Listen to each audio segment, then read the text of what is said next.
favorite tales.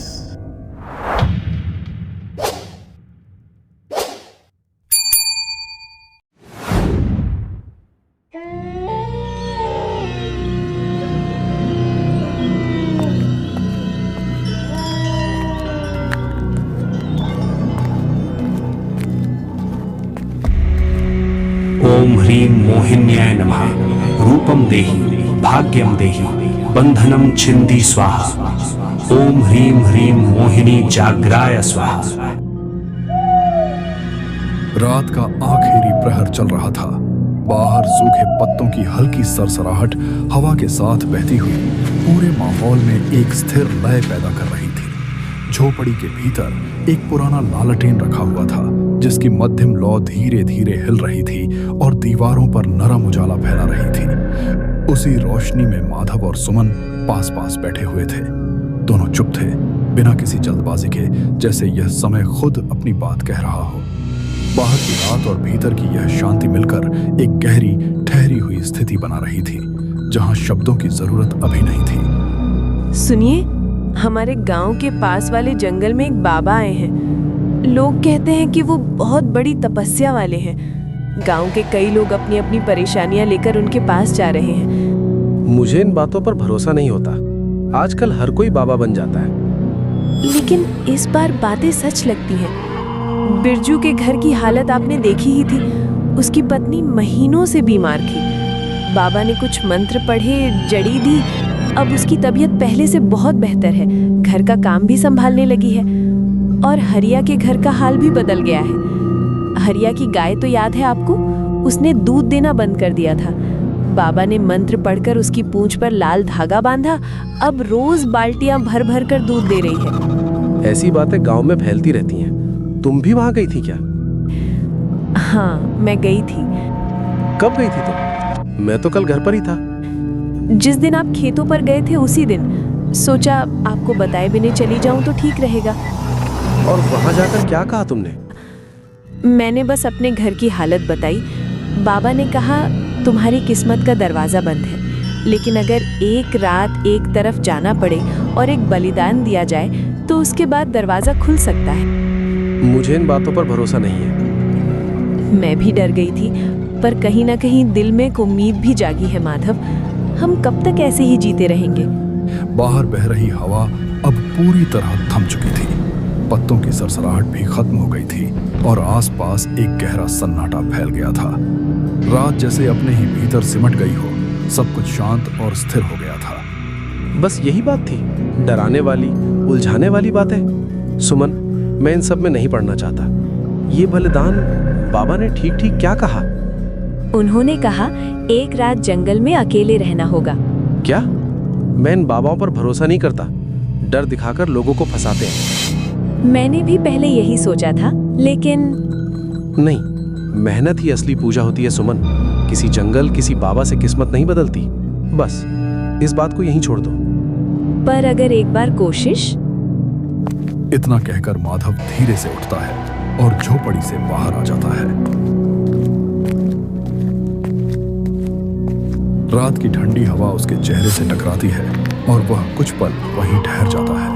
सामने फैले अपने खेतों की ओर उसकी नजर चली जाती है। सूखी पड़ी मिट्टी, मुरझाई हुई फसलें और जमीन पर पसरा हुआ सन्नाटा। दूर तक न कोई हलचल थी, न कोई आवाज। उस पल माधव बस खड़ा रहा, जैसे उसकी नजरें बहुत कुछ देख रही हों, लेकिन शब्द कुछ भी न कह पा रहे हों। आखिर मुझसे कहाँ चूक हो गई? मैंने तो कसर नहीं छोड़ी। दिन रात खेतों में पसीना बहाया, फिर भी जमीन ऐसे रूठी क्यों खड़ी है? क्या मेहनत ही काफी नहीं होती? या सच में कुछ और भी होता है जो मेरी समझ से बाहर है? सुमन कहती है बाबा के पास चलने को। कहीं वो ठीक तो नहीं कह रही? क्या एक बार जाकर देख लेने में हर्ज ही क्या है? नहीं नहीं, ये सब अंधविश्वास है। जिंदगी भरोसे और मेहनत से चलती है, किसी चमत्कार से नहीं। अगर आज झुक गया तो कल खुद की नजरों में गिर जाऊंगा। छोड़ो, जो होगा देखा जाएगा। मैं अपने रास्ते से नहीं हटूंगा। अगली सुबह की हल्की रोशनी झोपड़ी के भीतर फैल रही थी। माधव खाट पर गहरी नींद में सोया हुआ था, जैसे रात की थकान अभी भी उसके शरीर में ठहरी हो। तभी अचानक बाहर से आई तेज आवाज ने उस सन्नाटे को तोड़ दिया।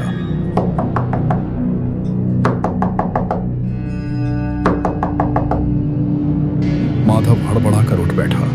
दिल की धड़कन एक पल के लिए तेज हो गई। वह जल्दी से खड़ा हुआ और दरवाजे की ओर बढ़ा। जैसे ही उसने दरवाजा खोला, सामने खड़ा दृश्य उसे ठिठका गया। बाहर कोई अनजान नहीं, बल्कि गांव का जमींदार खड़ा था। सुबह की ठंडी हवा में उसकी मौजूदगी कुछ भारी सी लग रही थी, मानो वह अपने साथ कोई बात लेकर आया हो। तो आखिर तुम मिल ही गए माधव। 6 महीने बीत चुके हैं, न मूलधन लौटा न ब्याज की एक कौड़ी। जब पैसे लेने की बारी आती है तब हाथ जोड़कर खड़े रहते हो, और जब लौटाने का समय आता है तो जैसे धरती निकल जाती। जमींदार साहब, मेरी मजबूरी समझिए, हालात मेरे बस में नहीं रहे। मजबूरी? तुम्हारे जैसे सैकड़ों आते हैं मेरे पास, खेत सूखे हों या घर खाली, ब्याज तो हर दिन बढ़ता है। गलती हो गई साहब, पर यकीन मानिए मैंने एक एक पैसा खेत में लगा दिया। जितना कर्ज लिया था सब इसी जमीन में झोंक दिया, लेकिन फसल साथ नहीं दे पाई। क्या समझते हो मैं यूं ही इंतजार करता रहूंगा? तो इसमें मेरा क्या कसूर? हर दिन का ब्याज अब तुम्हारे मूल से भी ज्यादा हो चुका है। हिसाब मेरे सामने साफ है।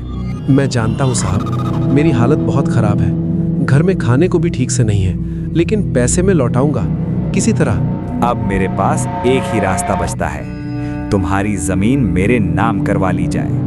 यही कानून है, यही हिसाब। नहीं, ऐसा मत कीजिए जमींदार साहब, ये जमीन ही तो सब कुछ है मेरे लिए, इसके बिना मैं कुछ नहीं हूँ। तो फिर बताओ, और कितने दिन चाहिए? बस 1 हफ्ता, मुझे सिर्फ 1 हफ्ते का वक्त और दे दीजिए। माधव के पीछे सुमन चुपचाप खड़ी थी। जमींदार के चेहरे पर उभरता गुस्सा देखकर उसने धीरे से अपने दोनों हाथ जोड़ लिए। उसकी आंखों में डर भी था और उम्मीद भी। होठ हिले नहीं, पर नजरें बहुत कुछ कह रही थीं। वह कुछ बोल नहीं पाई, बस उन आंखों से रहम की एक खामोश गुजारिश उतर आई। जमींदार की नजर उस पर पड़ी और पल भर के लिए ठहर गई। सुमन वैसे ही स्थिर खड़ी रही, जैसे उसकी सारी बात उसी एक नजर में सिमट गई हो। तुम्हारी पत्नी को इस हाल में देखकर मैं आज नरमी बरत रहा हूँ। उसकी सूरत ने मुझे रोक लिया, नहीं तो फैसला कुछ और होता। 1 हफ्ते की मोहलत देता हूँ, 1 हफ्ता पूरा, उससे 1 घंटे ज्यादा नहीं। उसके बाद मुझे मेरे सारे पैसे चाहिए, ब्याज के साथ। अगर एक भी कमी हुई तो फिर कोई दया नहीं होगी। धन्यवाद जमींदार साहब, आपने जो समय दिया है उसका मैं पूरा हिसाब चुकाने की कोशिश करूंगा। आपका ये एहसान मैं कभी नहीं भूलूंगा। मैं कुछ न कुछ जरूर कर लूंगा, चाहे जो हो जाए। जमींदार के चले जाते ही झोपड़ी के भीतर फिर वही खामोशी लौट आई। दरवाजे के पास खड़ी सुमन की आंखों में नमी चमक रही थी, जैसे वह बहुत कुछ कहना चाहती हो, लेकिन शब्दों ने साथ छोड़ दिया हो। उस पल उसकी चुप्पी में एक गहरा दर्द छिपा था, जो आंखों के रास्ते बाहर आ रहा था। वह बस खड़ी रही, नजरें जमीन पर टिकाए, मानो हालात को स्वीकार करने के सिवा उसके पास कोई रास्ता न हो। माधव चुपचाप पीछे हटा और धीरे धीरे भीतर आ गया। वह खाट पर बैठ गया, सिर झुकाए, जैसे मन में उठती सारी बातें वहीं दबकर रह गई हों। अब भी चुप ही रहोगे? इतना सब हो गया, फिर भी तुम्हारे मुंह से एक शब्द नहीं निकलता। क्या बोलूं सुमन, जो कहना था वो सब भीतर ही दबा रह गया है। नहीं, अब और नहीं। चाहे तुम्हें अच्छा लगे या बुरा, मैं अब चुप नहीं बैठूंगी।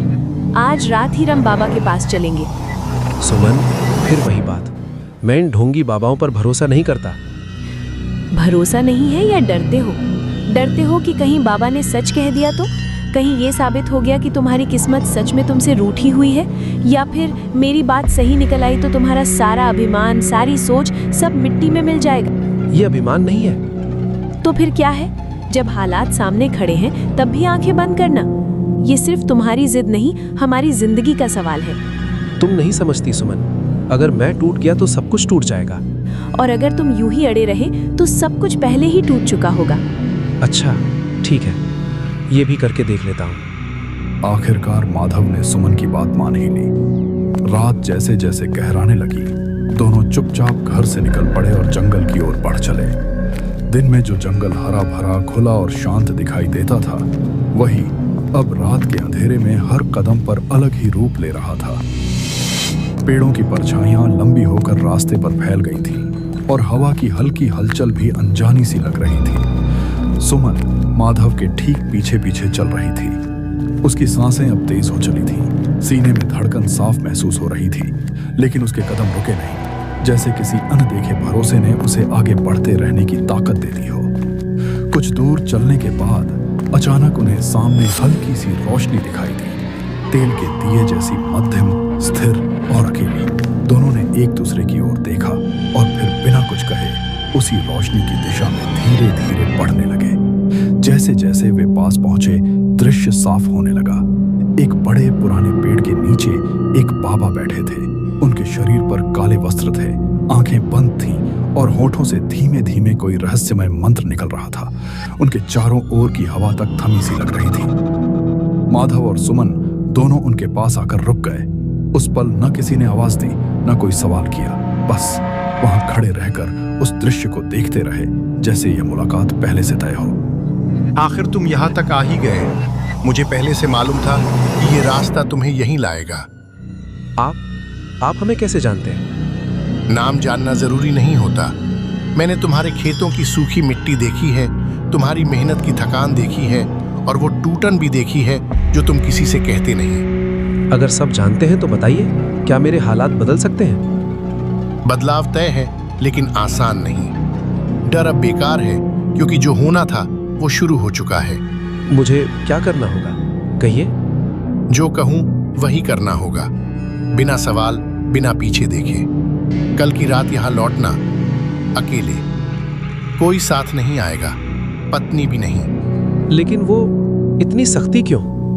अगर किसी को साथ लाए तो यह साधना व्यर्थ हो जाएगी। ये रास्ता सिर्फ तुम्हारा है, क्योंकि तुम्हारी किस्मत तुमसे रूठी हुई है, और रूठी हुई किस्मत को मनाने वही जा सकता है जिससे वो नाराज है। अगर मैं डगमगा गया तो सब यहीं खत्म हो जाएगा। इसलिए सवाल मत करना।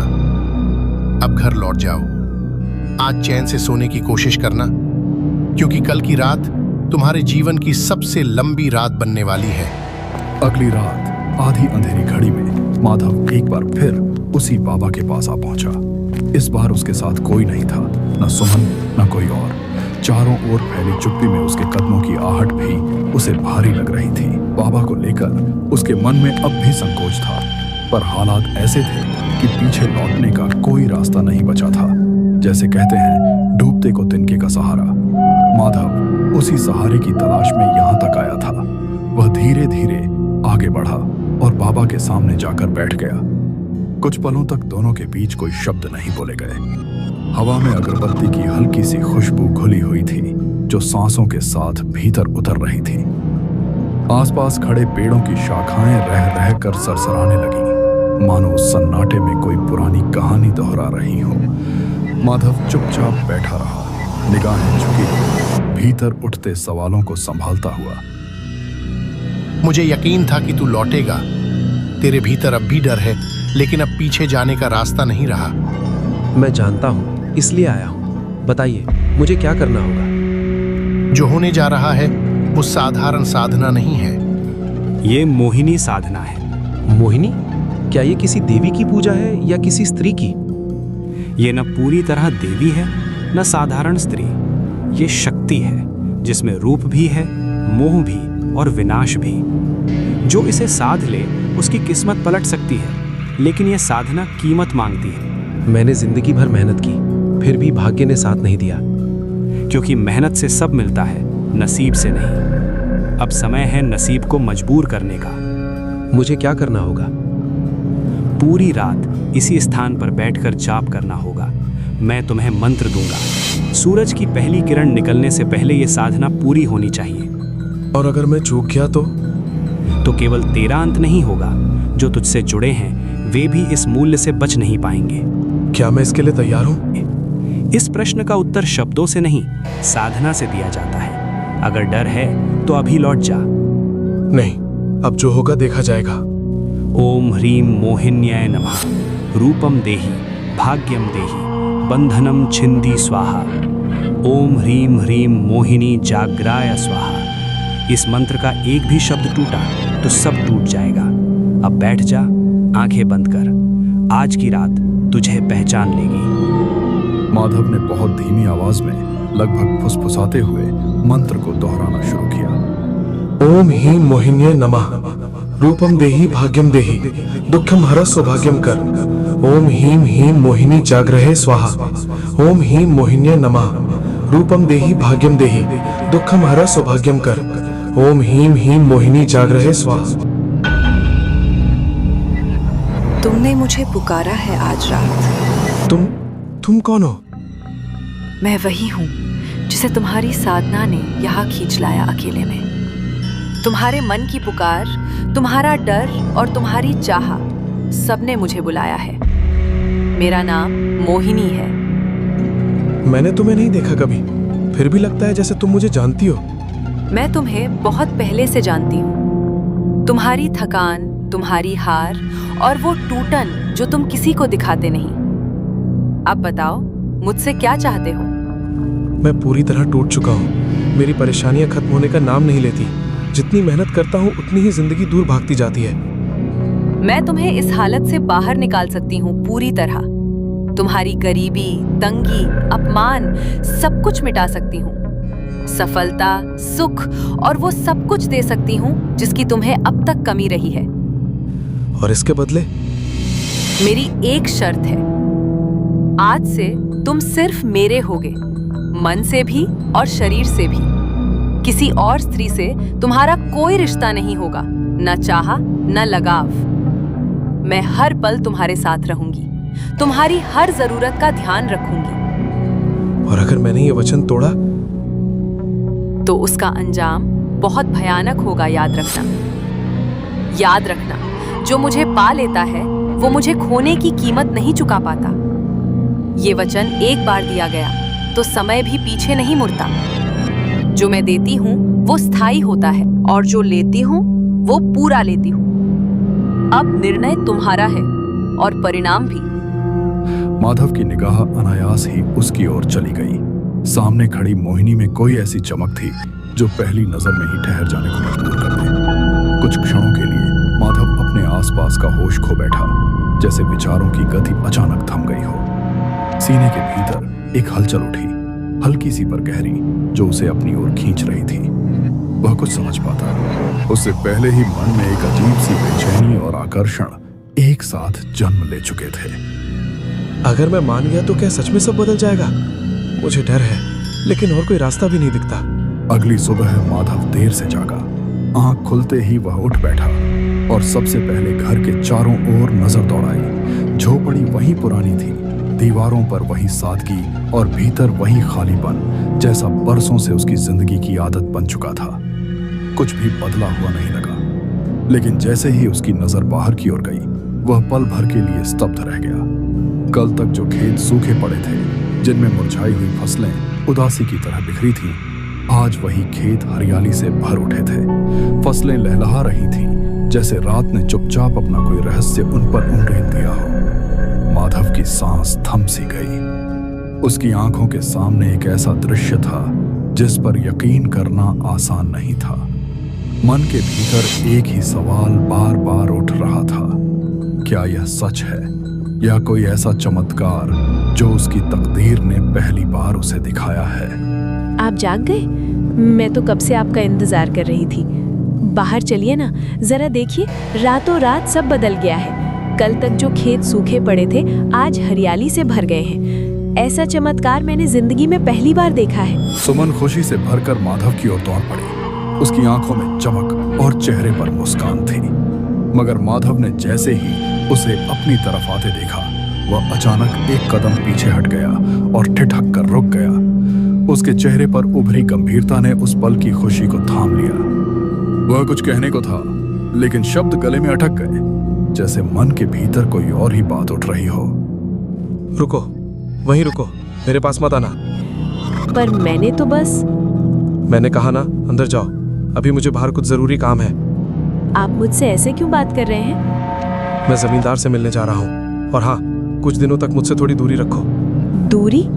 मैंने क्या किया है? अभी सवाल मत करो, जो कहा है बस वही करो। मेरे मन में बहुत कुछ उलझा हुआ है। मैं अभी किसी को कुछ समझाने की हालत में नहीं हूँ। तुम्हारा पास आना मेरे लिए चीज़ें और मुश्किल कर देगा। इसीलिए जो कह रहा हूँ उसी में भलाई है। मैं अभी ज़मींदार से मिलकर आता हूँ और उसके सारे पैसे चुका दूंगा। ये सब मुझे भी जल्दी में करना है, इसलिए तुम अंदर ही रहो और मुझे अकेला छोड़ दो। यह सुनते ही सुमन का चेहरा बुझ सा गया। खुशी की जगह चिड़चिड़ाहट ने ले ली और वह बिना कुछ कहे वहां से मुड़कर चली गई। उसकी आंखों में आश्चर्य भी था और कहीं गहरी चोट भी, जो वह चाहकर भी छिपा नहीं पाई।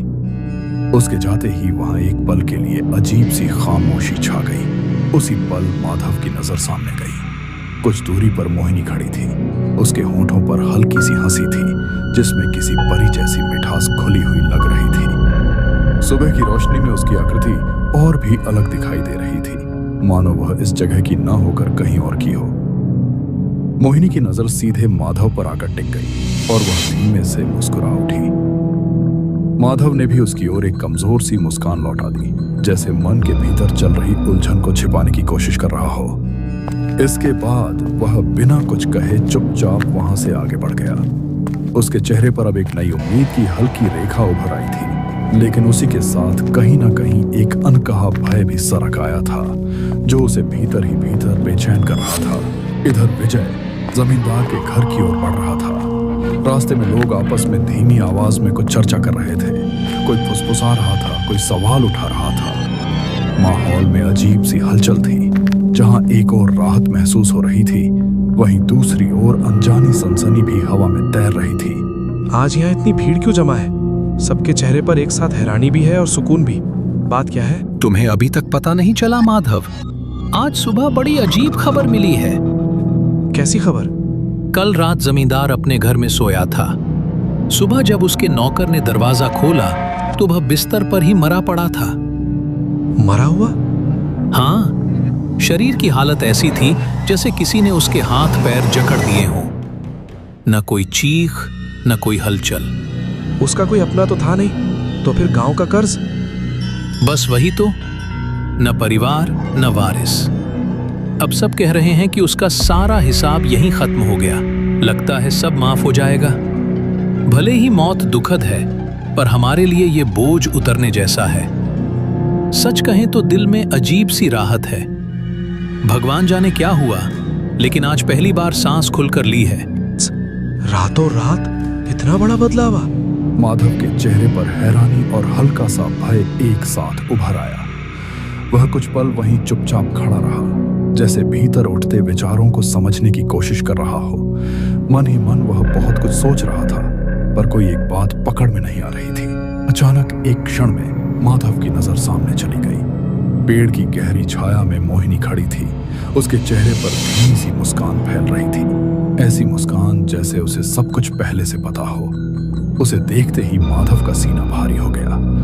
कुछ पल के लिए उसके भीतर एक अनजाना डर सरक आया और वह वहीं ठिठक सा गया। उस पल उसे लगा जैसे उसकी जिंदगी के फैसले अब उसके हाथ में नहीं रहे, लेकिन अगले ही क्षण वह खुद को संभाल लेता है। वह जान चुका था कि यह सब उसकी साधना का ही परिणाम है। उसकी हालत, उसका भाग्य, सब कुछ अब बदल चुका था। जो रास्ते कभी बंद लगते थे, वे अब अपने आप खुलने लगे थे। फैसलों की गूंज चारों ओर फैलने लगी थी और लोग उसे सम्मान की नजर से देखने लगे थे, उसके सामने झुकने लगे थे।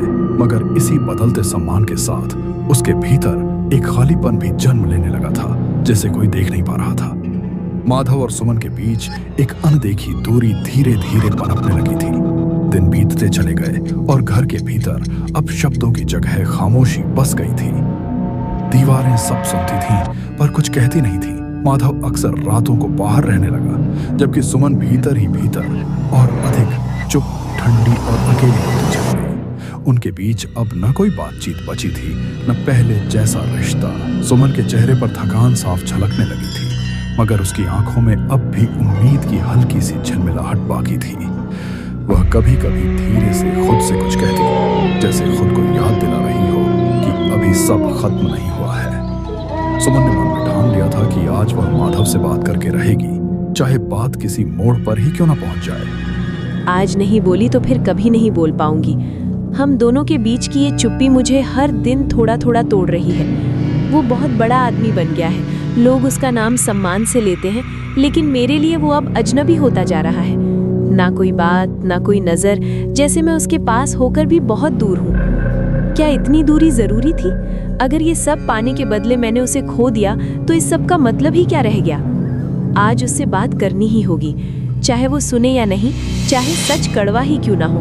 मैं उसकी पत्नी हूँ, कोई पराया नहीं। अगर आज भी चुप रही तो शायद कल मेरे बोलने का हक भी नहीं बचेगा। आज मैं पीछे नहीं हटूंगी। आज उसे बताऊंगी कि उसका बदलना मुझे कितना अकेला कर गया है। कमरे का दरवाजा धीमी सी चरमराहट के साथ खुला और थका हारा माधव भीतर आ गया। उसके कदम भारी थे, जैसे दिन ने उसे पूरी तरह निचोड़ लिया हो। वह कपड़े बदलने के लिए मुड़ा ही था कि पीछे से 2 कोमल हाथ आकर उसके सीने पर ठहर गए। क्षण भर को उसकी सांस अटक गई, होठों पर अनायास मुस्कान उभर आई और मन में वही जाना पहचाना चेहरा कौंध गया। मोहिनी। उसने उन हाथों को थाम लिया, हल्के से होठों से छुआ और धीरे धीरे पलटकर पीछे देखने लगा। लेकिन सामने का दृश्य देखते ही उसका चेहरा सख्त हो गया, जैसे समय वहीं जम गया हो। वह मोहिनी नहीं थी, सुमन थी। उस पल माधव को पहली बार महसूस हुआ कि उसने अनजाने में कितनी दूरियां खड़ी कर दी हैं। सुमन की आंखों में उम्मीद और पीड़ा एक साथ ठहरी थी और कमरे की खामोशी उन दोनों के बीच भारी होकर फैल गई। मैंने साफ कहा था ना कि मुझसे दूर रहो, तो मेरी बात समझती क्यों नहीं हो? मैं बात करना चाहती थी, बस एक बार। मैंने मना किया था, फिर भी तुम यहाँ आ गई। तुम्हें जरा भी अकल है? कब तक चुप रहती? हर बार दूर भेज देना ही जवाब है क्या? मैं जिस हालत में हूँ उसमें तुम्हारा पास आना ठीक नहीं है। तो क्या अब मैं भी बोझ बन गई हूँ? मैंने कहा था दूर रहो। तुम पागल हो गई हो क्या जो मेरी बातों को हल्के में ले रही हो? अगर सवाल करना पागलपन है तो हाँ, शायद मैं पागल ही हो गई हूँ। माधव की बातों ने सुमन को जैसे वहीं रोक दिया। वह कुछ पल के लिए सुन्न सी रह गई। उसकी आंखों में चोट भी थी और कई अनकहे सवाल भी जो जवाब मांग रहे थे। वह कुछ कहना चाहती थी, मगर शब्द गले में ही अटक कर रह गए। उसके होंठ हिले पर आवाज बाहर नहीं आ सकी। उस चुप्पी में उसका दर्द साफ झलक रहा था। उस पल उसे पहली बार लगा कि वह माधव से बहुत दूर खड़ी है, जबकि वह सामने ही था। उसका मन भारी हो गया, जैसे भीतर कुछ टूटकर बिखर गया हो। यह सब मोहिनी देख रही थी। उसकी आंखों में एक अजीब सी चमक थी, ठंडी लेकिन भीतर से जलती हुई। होठों पर हल्की सी मुस्कान उभर आई, धीमी, नियंत्रित और खतरनाक। एक ही क्षण में मोहिनी सुमन के पीछे जा पहुंची। उसका शरीर जमीन से ऊपर उठ चुका था, जैसे हवा ने उसे थाम लिया हो। उसकी आंखें अंगारों की तरह लाल चमक रही थी और उस चमक के भीतर कोई दया नहीं थी। उन आंखों से उठती आग ने पल भर में सुमन को अपनी चपेट में ले लिया। सब कुछ इतना अचानक हुआ कि समझने का समय तक नहीं मिला। एक ही झटके में सुमन उस जलती रोशनी में घिर गई। माधव की आंखों के सामने जैसे दुनिया टूट गई। उसकी चीख पूरे आसपास गूंज उठी, दर्द और बेबसी से भरी हुई। उस पल उसे पहली बार एहसास हुआ कि उसने किस शक्ति को अपनी जिंदगी में आने दिया था और उसकी कीमत कितनी भयानक थी। आग बुझ चुकी थी, लेकिन माधव के भीतर जो जलना शुरू हुआ वह अब कभी शांत नहीं होने वाला था। ये तुमने क्या कर दिया? एक पल की भूल समझकर मैंने कुछ नहीं कहा, पर तुमने उसे मार डाला। मैंने कहा था ना, किसी और स्त्री से रिश्ता नहीं रखना। मेरी शर्त को हल्के में लिया तुमने। जो मेरा है उस पर किसी और का साया भी बर्दाश्त नहीं। अब इस गलती की कीमत चुकानी पड़ेगी। वो मेरी पत्नी थी, तुम्हें किसने हक दिया उसका जीवन छीनने का? हक? तुमने खुद मुझे बुलाया था। जब तुमने खुद को मुझे सौंप दिया तो बाकी सब अपने आप मिट गया। मैंने शक्ति मांगी थी, खून नहीं। अगर मुझसे गलती हुई भी तो सजा मुझे मिलनी चाहिए थी। उसने तुम्हारा क्या बिगाड़ा था? वो तुम्हारे और मेरे बीच खड़ी थी। मुझे लगा तुमने अपना फैसला कर लिया है और वो तुम्हें मुझसे छीनने आई है। जो बीच में आता है वो बचता नहीं। नहीं, ऐसा नहीं था। मैं तुम्हारे साथ था, लेकिन इसका मतलब ये नहीं। मतलब यही था। मैं तुम्हारी आंखों में उसका प्यार देख सकती हूँ और फिर तुम मुझसे पूछते हो कि उसे मारने की जरूरत क्यों पड़ी। तुमने सब कुछ खत्म कर दिया। अब जाओ, अगर जवाब चाहिए तो उसी से पूछो जिसे तुम अब भी दिल में ढो रहे हो। इतना कहकर मोहिनी की नजर माधव पर ठहर गई। उसकी आंखों से निकलती जलती हुई अंगारों ने एक ही पल में उसे भी अपनी चपेट में ले लिया। पल भर में माधव राख में बदल गया। चीख तक पूरी होने से पहले उसी क्षण सारा खेल समाप्त हो गया। न कोई चेतावनी, न कोई दूसरा मौका। जिस शक्ति को सहारा समझकर उसने अपनाया था वही उसकी विनाश बन गई। बिना किसी बाहरी दुश्मन के माधव ने अपनी ही लालसा और अंधे विश्वास के कारण अपनी जान भी गंवाई और अपनी पत्नी को भी खो दिया। चारों ओर सिर्फ राख, सन्नाटा और एक अधूरी कहानी रह गई। जो शक्ति शॉर्टकट देती है वह अक्सर सबसे बड़ी कीमत मांगती है। जो अपने रिश्तों से मुंह मोड़ता है अंत में वह सब कुछ खो देता है।